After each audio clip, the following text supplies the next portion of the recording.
So we got the Red Horizon PTS developer notes. These have come after the PTS we've just had, right? So that long. It's not going to be too much of a long one. We'll read through it and we'll react as we normally do. Determined talent and marksman rifles is the first thing they're going into. There's been a lot of feedback about this. You know my views. I'll share them again now as this is what they're going to say about it.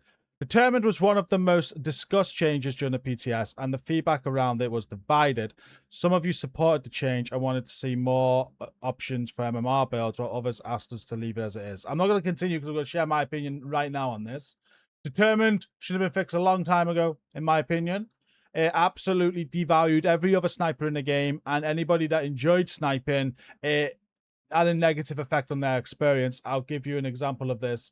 So I like sniping. I had a nice tip of the spear build I used to always use, and I run with squad friends all the time in a squad, right?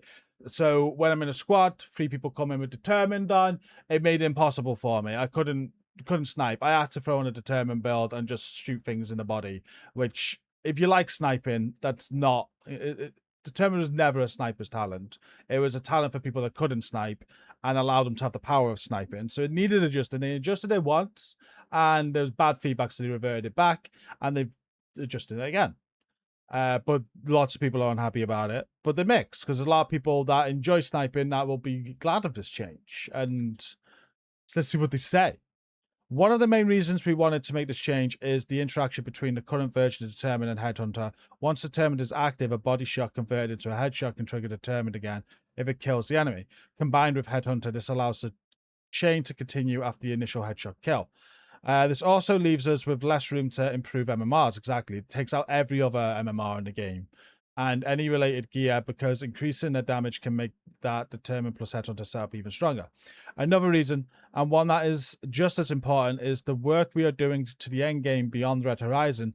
We have more additions planned for you, and part of preparing for that means addressing some of the balance issues and meta outliers that can limit what we can do. Determined is one of those cases. So future plans. They're thinking ahead for something that's coming. That is why, after reviewing the feedback, we have decided to move forward with the change to Determined. Doing this now gives us more freedom to add and improve things in the future, everyone. I like that. They've been honest and upfront about it. And yeah, they're carrying on with it, which is good. I was worried they were going to do that. With the final version, Determined will function like Perfect Determined, meaning converted headshot kill will no longer re-trigger the talent, but the current chaining functionality is not disappearing completely. It's moving to the Iron Will exotic chest. This is the beauty of it. They're still giving you Determined. You throw that exotic chest on, you have what Determined does now. It's just that you can't mix it with Chain Killer, which obviously made it powerful, but that is giving you an alternative. This frees up the weapon talent slot so you can use it with exotic MMRs, high-end MMRs, and different talents, and pistols like Regulus and the Harvest. We also heard the feedback from those who rely on Determined because MMRs can feel difficult to use without it. That's a bit where you just got to practice. Like, being a sniper is something, like, you don't just pick up a sniper and start hitting heads. You don't. You got to practice. You don't just pick up any game and start demolishing stuff. Like, sniper is like an art in a way. You've got to learn enemy movement. You got to learn how enemy react. And when you start learning their movement and how different enemies will move, and then the tracking of enemies, it's so fun. And that's what snipers do. That's why snipers enjoy it. It's the challenge of learning it. So if you're struggling with it, it's because you're not doing that. It's not that people can't snipe. It's that they don't want to go through that learning phase. This is something we want to address as well, though. We are looking into a handling pass for marksman rifles and rifles to make them feel better to use, although we do not have the timeline to share that with you. Okay. The upcoming Red Horizon season will also include buffs to MMR-related gear sets and brands, including Hot Shot and Aces and Eights, as well as increases to MMR damage bonuses and brand sets. We want to give marksman rifle builds more options rather than having so much of their strength tied to talent combination. This was one of the harder decisions coming out of the PTS, and we know not everyone will agree with it. After reviewing the feedback and looking at where we want to take the game next, we believe this is the right decision to make, 100%. We will still want to thank everyone who took the time to explain what Determined means to their builds and how they use it. Obviously, I fully back all of that. We are allowed to have different opinions. That is fine. But personally, I fully Awesome. New gear, weapons, talents. A lot of feedback around gear and weapons. Focus on some of the new options. Not feeling strong enough in practice. Here are the changes we've made based on what we saw during the test. So boiling point weapon talent. Standard, the portion of the magazine with minus 100% crit chance has been reduced from 80 to 53. That's better. I read 25 originally, and I thought, oh my god, it's going to be amazing. Then I seen it was 80 in the PTS. It's like, what? So 53 now. Am I okay? Perfect version's 48. Ember engine gear set, spontaneous combustion burn application chances increased to 40. Flashpoint chest bonus increased to 60. Fafnir exotic shotgun, Dragon's Breath chance to apply burn increased to 40 from 10. Weapon damage scaling from your status effect bonus increased 30 to 50. Iron Will exotic chest PvE cooldowns increased from 1 to 2. PvP cooldown increased from 2 to 3. Incinerator turret base cooldown reduced from 60 to 30. Arodi Holden's brand set PV 2-piece headshot damage increased from 13 to 26. They've doubled it. Well, that's good. Grupo 3-piece headshot damage increased from 13 to 39. They've tripled that. Mukami Industries, we have reverted the brand set changes tested during the PTS. A 2-piece bonus reverted to 35% repair skills and 3-piece 80% skill damage. Modifiers, a lot of feedback during the test was about the pressure gauge and how quickly it decayed compared to how long it could take to build. We also saw that keeping the gauge up could feel harder in group play. Based on the feedback, we made the following changes. I didn't play the PTS, I couldn't get on it. So I have no opinion here at all, but we'll read it. Pressure gauge decay has been made less aggressive and will now start later. Some actions that build pressure have been buffed. A new group kill action has been added. You'll now gain 1% pressure when another player in your group gets a kill. That's cool. Hostile modifiers, Achilles heel. Pressure gauge lost from breaking an armor piece or weak point has been reduced from 10 to 5. Draining presence radius reduced from 7 to 5 meters.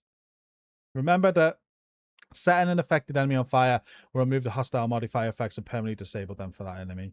Active modifiers, we have heard that the active modifiers themselves need more impact, so all three have received buffs.